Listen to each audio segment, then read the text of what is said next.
Hi everybody, this is Sarah, and I'm just doing a quick recording of the webinar because a number of people couldn't attend who did want to attend, and I know that there's a lot of information in here which might be useful. However, the live session, there were people sharing things that I'm not prepared to send out to anyone who wasn't in the session. So I'm doing this as a bit of a clean copy to share with people who did want to attend but couldn't. So my intention with doing this and sharing this webinar and sharing the content in this webinar is to try and help you open up and see something that maybe you haven't seen for yourself, or to see any opportunity that is emerging because of what's going on currently, and share some of the stories from some of my clients, which I'm using pseudonyms, to help you understand through other people's experiences how this might look like, what is important, because there's an awful lot of opportunity out there right now, and it's often about being able to see what that opportunity is and also understand how that shows up for you and what might be holding you back right now. So this session is primarily aimed at female leaders who actually want to make a difference in the world, who want to make a positive change, because I'm pretty shocked to see that the Gallup stats for engagement globally are still at around 20%. That means 80% of people are not fully engaged at work, which is a huge waste of talent, of possibility in creating a better future for life on Earth. But also, that is also a huge opportunity to actually go out and be able to make change in pretty much any industry. So I'm looking for people who really do want to make a change and who want to also see more positive female role models in the world, have this confidence that they know their value, they can leverage the strengths that they have, and also be able to create a life where they feel that they can switch off and have a bit more fun. So the first story I want to tell you is about Marissa. She came to me when she was feeling really stuck.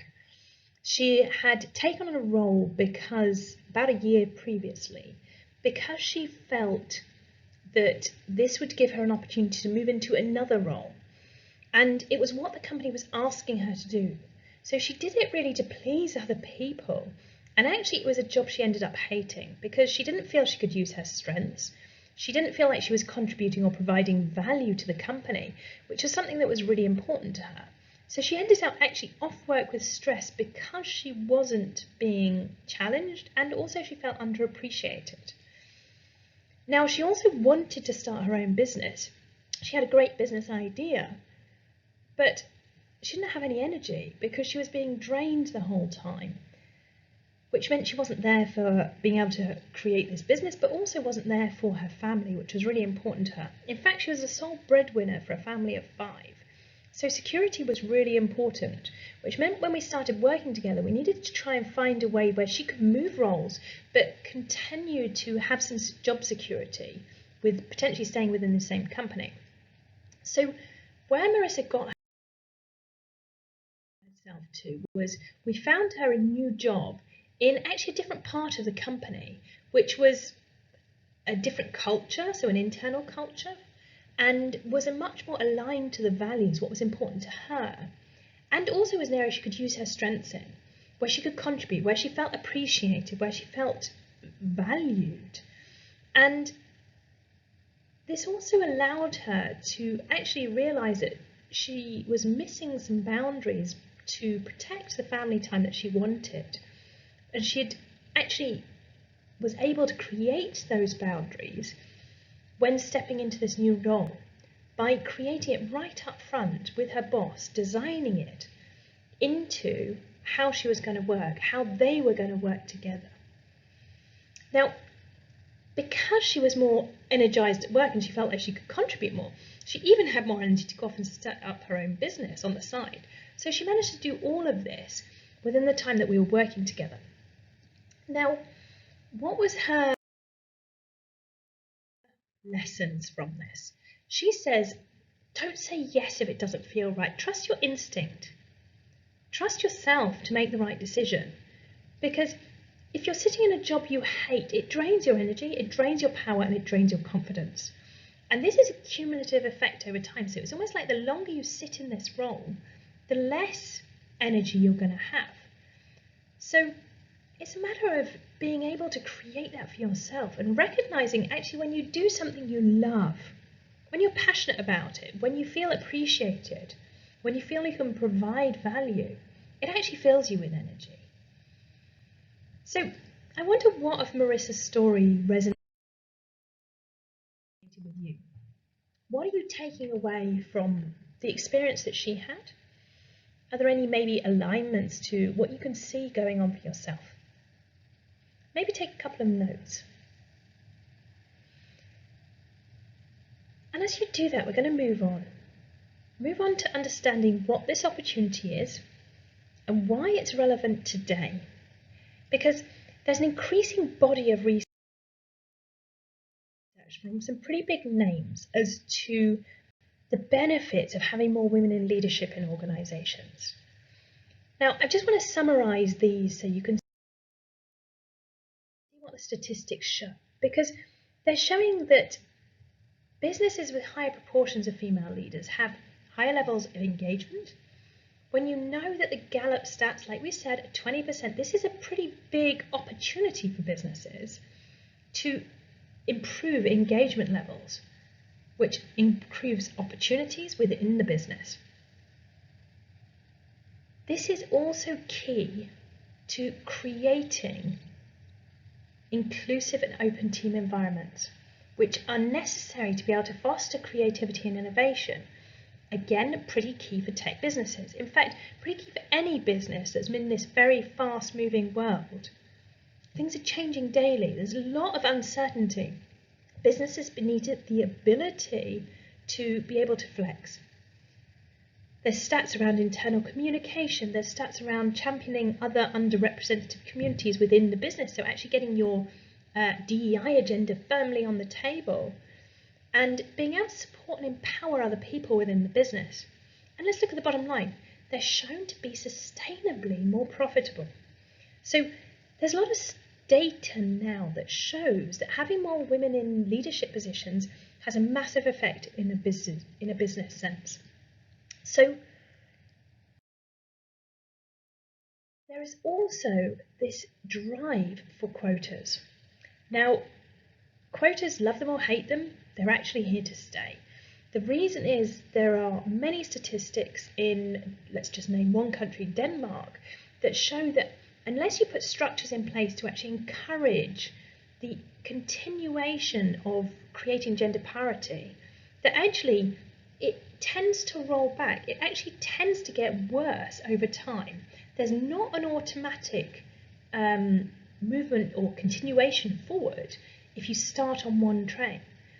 So there is a need to put these kind of structures in place. And like I said, love them or hate them, these structures are here to stay. So there's stats that show that women in leadership positions bring a benefit to business. And there are quotas actually driving businesses to start putting women into leadership or creating more equality in leadership positions. So what does this drive? Well, obviously it drives companies looking for more women in leadership positions, but there aren't enough women out there with experience to be able to take these positions. So this actually relates to your value increasing. If you have some experience, and it's almost irrelevant what your experience is, because people need more women. This will help to go out and be able to potentially even ask for higher salaries. We need to know what we're worth. Because if we can do this, if we can use this as an opportunity to drive gender equality forward, then we're creating opportunities for the next generations. We're able to actually move this in the right direction. And no, it's not easy. Not every opportunity is going to actually be an opportunity for you. You need to find the right opportunity. So the question is, that I keep asking is, are you ready? Because more diversity in the boardrooms is coming and it will filter down. So this is meaning that people or women who want to step up need to be able to advocate for themselves boldly, speak about what they can do, know their value, and also be able to leverage the strengths that they have to find the right role and to actually create value within an organisation. And also to be those role models that we'd always wished to see when we were younger in our careers. However, what I want to re-emphasize, and I'll talk about this again in a minute, is it's not about working harder, working longer, and constantly proving yourself, like a lot of us feel like we have been up until now. However, what I'm seeing is there's still frustration. So despite this opportunity that's brewing, the storm that's brewing, I'm seeing a lot of women and a lot of women leaders, and I'm doing a lot of research in this topic, that people are frustrated. They're feeling exhausted, they're feeling stuck, they're feeling like they're not being heard or they're underappreciated. And this is leading women to feeling like, you're not able to just do your job, not able to just focus on what you want to achieve, which you probably know is possible. And quite often leads to this kind of continual thinking. You're unable to actually switch off. Sounds familiar? So maybe at this point stop and have a think, why are you on this call today? What is it for you? What's the frustration that's there? Because you're not alone. What I'm seeing and what research is also showing is 78% of women in tech, this is from a Trust Radius report, feel like they have to work harder than their co-workers. And you've got 69% of women in tech not seeing a clear path forward in their current companies. And unfortunately, 39% are still viewing gender bias as one of the main reasons for not being offered a promotion. So you're definitely not alone if this is you and this is what you're feeling. This is, aligned almost to what we're seeing, like I said, almost from the Gallup stats, that there's a 20% engagement at work globally. And the worst bit is that women are actually likely to stay longer in jobs when they're unhappy because they're getting worn down, because their self-confidence is taking a hit. They're less likely to change. So it's not because that you're not working hard enough. It's not that you need to put in more time. It's not that contribution's not valid or you're not good enough. What's actually going on is that you're not aligned or you're not getting supported because you're being worn down for the reasons we've just discussed. The culture potentially of your business may not support you or may not serve you today. Maybe it served you in the past, but it's not serving you right now. And unless you're really clear on what it is you want and why that's important to you and you're able to speak about it, then it gets really difficult to be able to make that step forward. So you might be in the wrong job that's not aligned to your strengths, or like I said, because you're unclear on what it is that you really want and why that's important to you. These are the kind of things we don't get taught at school. And this is why it can be really difficult to suddenly just start talking about it. We don't get encouraged to speak up on these type of things. However, when you do get this right, you'll be able to decide what it is that you want and step into a new role with ease, and really have that confidence in yourself. Have more fun again and create stronger relationships built on trust, respect, and appreciation. Does this resonate with you? Is this something that's important to you? Because I've been working on this for a while now, and the three big problems that I see the women leaders are this feeling of anxiousness. Am I good enough? Deep down we know we are, but actually how's that showing up? Feeling stuck or powerless to make the changes? And this feeling of underappreciation, like almost I'm working harder than everybody else, but it doesn't really show up. I don't feel like I'm getting the appreciation for it. So I've designed a system, and I want to use this system to help you kind of talk you through a few more case studies and help you see like different ways that this is showing up, and how trying to focus on each of these different sectors might just help unlock for you what it is that's potentially holding you back. So let's start a bit with,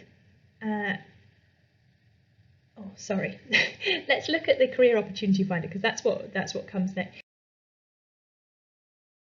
There is an opportunity at the end of this video that if this is something that's interesting to you, if this is something where you want to go and dig a bit deeper, then I'm offering some career opportunity finder sessions to just help you unlock and help you step into that. So I'll show you that at the back end of the call, but as a starting point for why am I doing this, it might help you understand what my background is a little bit, to put it into perspective, because this picture as to who am I is actually the reason I've made so much change in my life.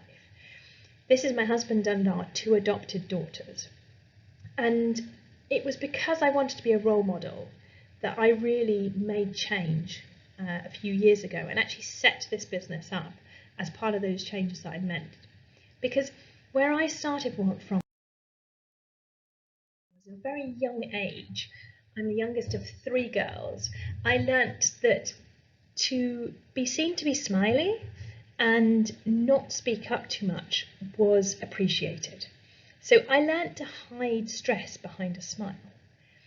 And this actually was reiterated as I went through my career, that people always saw me as this positive, happy person who'd take on anything, who'd do anything for anybody else. And actually, I got myself to a point in my career where I felt I should be grateful for the opportunities that I had. I kept on moving up, I kept on being offered opportunities. So it felt, although I knew something was wrong deep down, I couldn't put a finger on it. I felt like I should be grateful for what was happening in my career. And what happened was that I recognise now that I was trying to fit myself into other people's expectations. I was trying to actually create myself around what I thought other people wanted. But that was never clear to me. So I was kind of trying to play down my strengths to fit in with what I thought was needed. And eventually this led to burnout. There were other things going on. I had a mother in the UK with dementia. I had 2 young children at home and a husband travelling a lot. But ultimately, I wasn't listening to myself. So what I recognised was I needed to make change because I wanted to be different. I wanted to be a role model for my daughters. And actually what I wanted to achieve was to help others grow and succeed. I was a natural leader. I had these skills. I wanted to have more fun. I wanted to have more time with my family. And I wanted to just be allowed to be me. And I hear this an awful lot from others. So I did walk away. And I didn't really have a clear path as to what I was doing.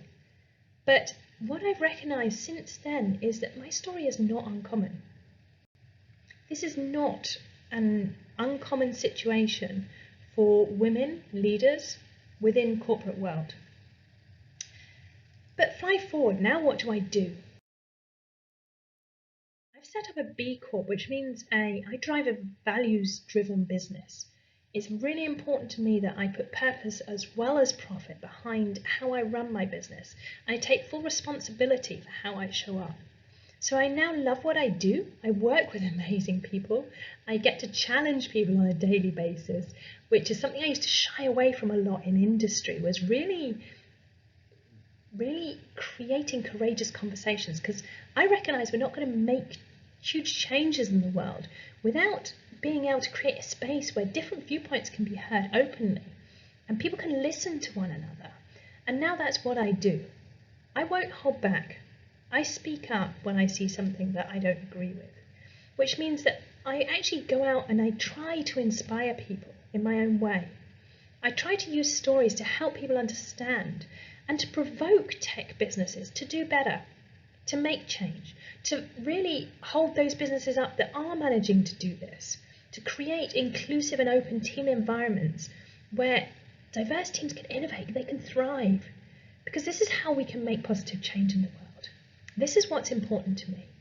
And most importantly, I am a role model for my daughters. So these are kind of things that I get involved in. But my biggest lessons when I went through all of this was taking responsibility for my life. When I was off with burnout, my mother died of dementia. And it was a real wake-up call that no one's going to make this change for me. If I want to make change in my life, I need to do it. And I need to do something that fills me with energy. And I learned it's not selfish to talk about what I want and what's important for me. Actually, it helps others understand me. And yet, this is something I'd really shied away from. And also, that I need to say what I think. I need to have more courageous conversations because, like I said earlier, this is how we create change in the world. So using all this is how I've started on this journey and created this system which I now work through with clients. So I just want to talk you through each element and give you an example as to how this has shown up for different people. So the first building block is around getting clear on the value you bring, making sure that you can see your true value, and giving you simple tricks on how to share this value with other people without potentially sounding like you're boasting. So the mistakes I see are really around kind of a lot of women take on a lot. They take on a lot of responsibility, a lot of work, and they're such high achievers, generally the people I'm working with, that they're trusted and they're not always like dumped on by the seniors because they deliver. However, this means they're not able to focus. And often they're unable to say actually what's important to them and why that's important. So often we normalise our strengths that, well, everyone's got this. I'm no different to anyone else. And then we add everyone else's strengths on top. And actually, we need to stop and recognise that our strengths are special. They're what make us different. They're the things that we need to actually leverage to create change, to create opportunities. They're the reason why quite often we're put into leadership positions in the first place. So don't play them down. So let's look at what people want. Generally, people want to be able to make decisions easily. They want confidence and they want to feel pride in themselves. So let's look at Stacey. She's a VP of engineering for a large tech organisation, but she began to doubt herself. There was an awful lot of change going on, or transformation within the business, and she was finding that the uncertainty was meaning she was getting lost in detail. She was growing her team at the same time of lots of people around her in the organisation changing, and actually this was triggering kind of imposter syndrome in her. She was very creative. In fact, she didn't have a technical degree at all. She had a degree in arts and music, and she'd transitioned into tech. She'd done the work. She was, recognised for her technical capabilities, and yet she was feeling that she didn't fit, that someone would find her out. And what this was doing was actually almost like swallowing her up in the fact that she really didn't have any space left to be able to go out and enjoy herself. So she was getting drained really easily. Now, we got her to stand up and actually face what was happening. We discovered what it was important to her and got her to a place where she could start speaking about it with her team, with her bosses, with her peers. And we rediscovered what those strengths were. So she could actually challenge herself to really step back into them, delegate the stuff that wasn't within her strengths, and create opportunities for that for her team. So this was really important in terms of helping her really stand up for what she believed in and also create value within the business by the fact that she was so different in the way she thought, in the way she was so different in the opportunities that she could see. This really helped her step it back in. So stopped apologising for being different and actually really focused on creating impact within the business and challenging the business, the seniors, the board members to actually do better, to make positive change within the business. And this actually resulted in all of her relationships, peer level, her team, and also her seniors, really improving because they could understand her better. And her lessons were clear. She says, be yourself. You can't be anybody else. It causes you stress to try and be somebody else. So be yourself. Show up as yourself. Be proud of who you are. Because what is different about you is your superpower. That's your strength. That's what you can leverage. And speak up. Because actually otherwise nobody knows what it is that you want. If you don't ask the question, nobody has the chance to say yes or no. You can't understand whether that's the right direction or not. But by speaking up, by using your voice boldly, you get very much quicker to, is this something that I want to do? Is this a space even that I fit? And actually that allows you to make a decision. So I wonder what's resonating with you from that story. Perhaps make yourself a couple of notes. Now we move on to trust. Trusting yourself to create the life that you want. And this allows you to kind of move away from pleasing others and start taking clear action towards actually what it is that's important to you, what it is that you want to achieve. Because I quite often see that we spend a lot of time trying to make everybody else happy, which means we lose sight as to what it is that we want and question our own ability. And this actually, the ultimate effect of this is we lose the power to decide. The human power that we always have to make choice, we feel like we don't have that anymore, which means we're actually letting others prioritise our time and our energy. And however difficult it is, we can always make a choice. We can always choose how we want to react to something. We can always choose each day. There will be consequences of our decision, and we need to accept that. But we do always have a choice. So, what I find that people want is they want to be energized. They want to live a life where they feel like they're empowered, where they feel successful, where they do something that they enjoy doing. The lessons from one of my clients on this particular aspect was actually, who wants to be average? That was her saying, because she was somebody who, under the age of 30, had actually started a charity in Africa. She was, doing very hard physical activities such as Ironmans and other things. She's really into pushing herself, but she was still struggling with her self-confidence. And she said, I'd forgotten that I get to define what success means to me. I get to choose actually how I define success and how I go after it. And this actually allows me to focus and put my needs back in the centre. And it's not selfish to be able to look after myself, because I need to be able to find support when I'm struggling, otherwise I can't change. So her words were clear. Now the last section is how we show up. How what we're saying and what we're doing show up and align together. This is how we can influence. This is a space where we can create change. Because when we achieve this, when we show up and we're aligned, this allows people to understand us. It builds trust and really enables you to achieve what it is that you want. The mistakes I see here not being able to speak clearly about our own needs. So we can't design relationships both internally within the business, different stakeholders to support us, but potentially even at home to support us, because we can't talk about our needs.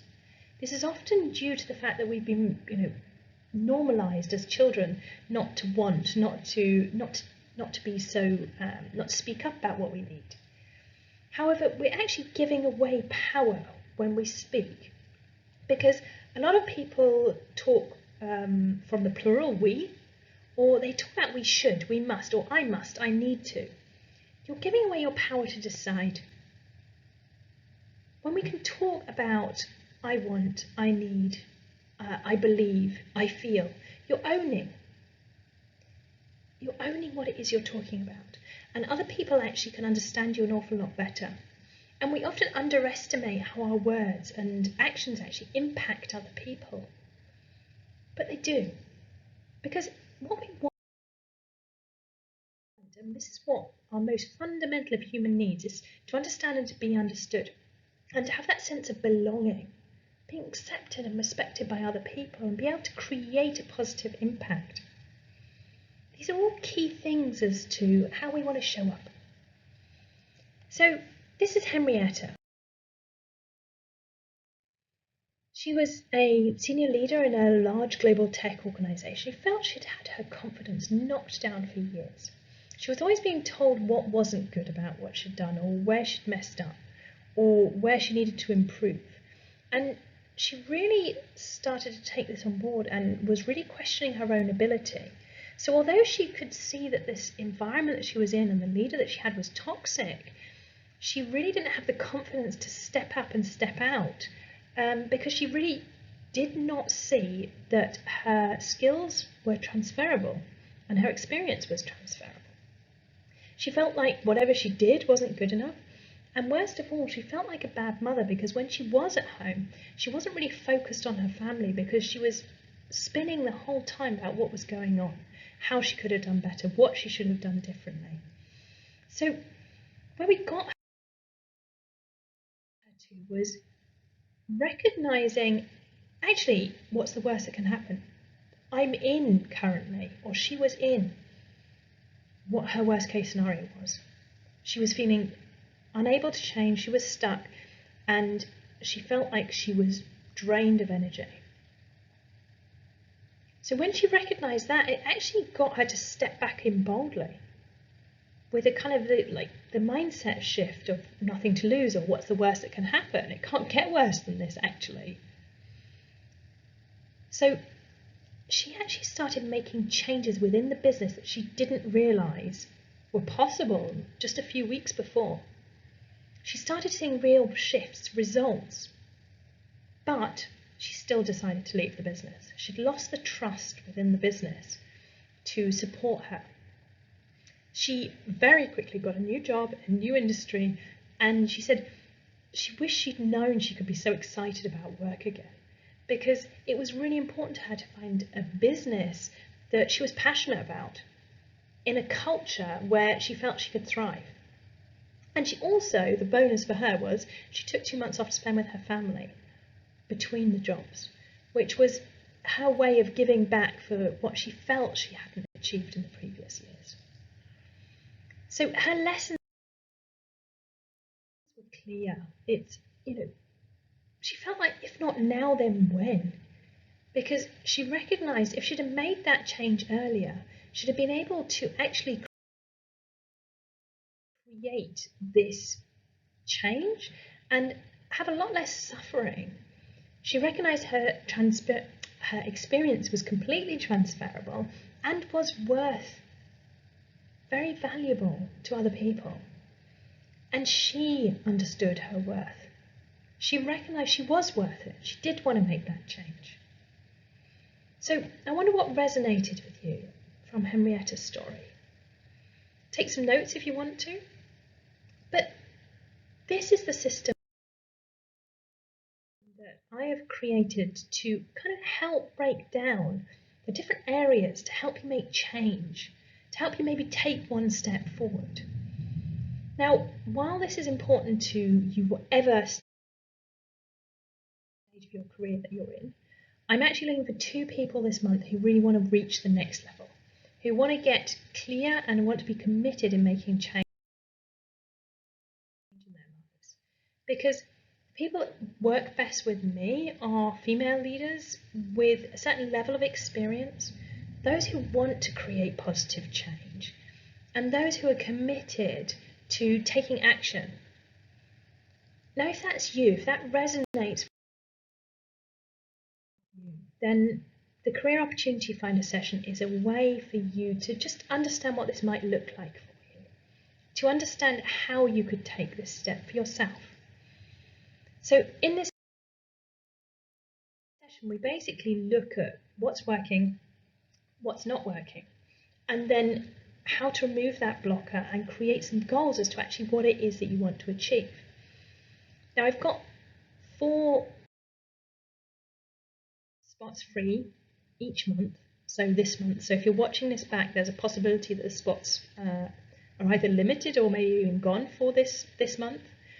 But this is what I offer to help you unlock. And in these sessions, just in this single session alone, I've had people in the last month, 2 people have come back to me afterwards and said they've handed in their resignation, one's got a new job, and one's actually moved jobs within the organisation just from having this one session. It's important to me that everything I do comes with a guarantee. Although this is a free session, it's no exception. So if you feel you get no value out of this session that I'm offering you, then I will send you a self-development book specific to your needs to help you make change. And also, I'm kind of trying to make this process as simple as I can. So how does it work? Book a time to talk. You complete a short questionnaire which allows me to prepare for our call, and you come ready for change. If at the end of this session you can create some goals that you want to achieve, and if you're a good fit and I can help you potentially in achieving these goals, then I might show you how that works, and I might make you an offer to join one of my programs, and then you get to decide if you want to help with it or not. This is something where you're in control. For those of you that do want to take this opportunity, I'm also throwing in a couple of things that I find work really well with my clients. A couple of eye-openers in terms of creating change that's actually directly implementable. So there's the first one, which is using your human power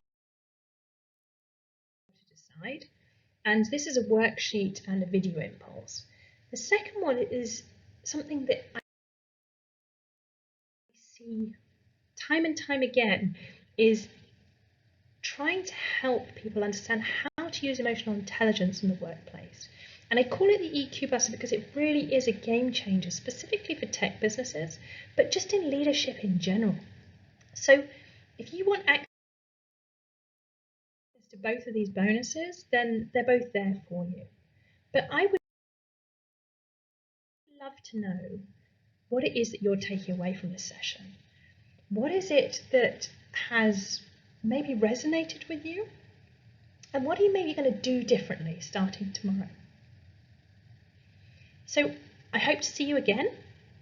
Please feel free to go into my calendar, have a look if there are any of the slots available still. I wish you luck with whatever it is that you've got going on right now. And yeah, I would love to hear what it is that you're taking away. If you're watching this back, please just drop me a note, share it on LinkedIn, however you want to do it.